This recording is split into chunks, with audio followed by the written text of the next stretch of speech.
Ahojky guys, dneska jsem se rozhodla udělat Get Ready With Me, protože půjdu ven.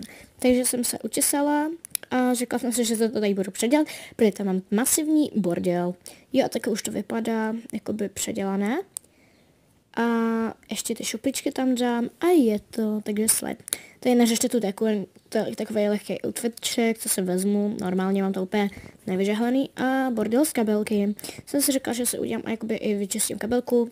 Našla jsem tam nějaký money, peněženku svoji, úplně kámo, zbytečné věci a masivnou tunu bordelu. Tak a teďko na skincare. Je to zabírá jako půlku videa, protože neumím to stopovat, jako umím, ale nechtěla jsem, protože nevím.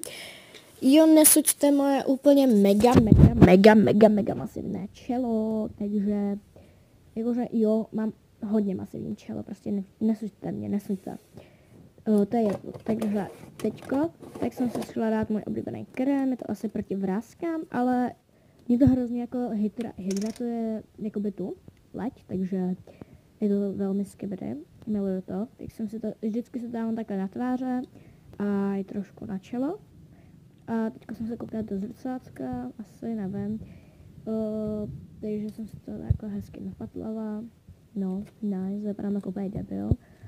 Zavírám krém, protože už ho nebudu používat. Jo, lidi, mám hodně málo skincare, fakt hodně, protože já nevím, já si to moc nekupuju, protože já jsem taková divná, no.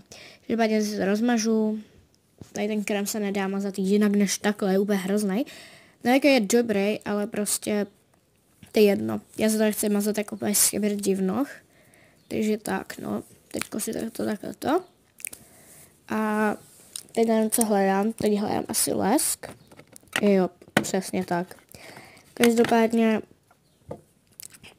ne lesk, balzám Narty s takovou tou paličkou.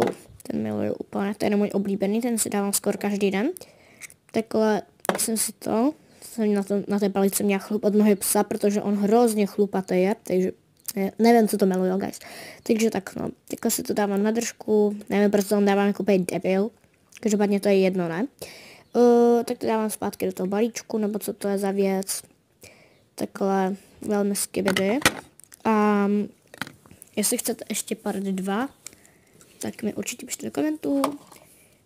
Teď jsem se šla dát moje oblíbený lip combo a to je takovej, nevím, jak se to jmenuje, wait. Jako, no přesně tohle. Tak se jmenuje nějak Meta Glow a můj oblíbený Juicy Bomb Birthday a ten je úplně nejlepší, guys, hej. Ten doslova miluju, hej.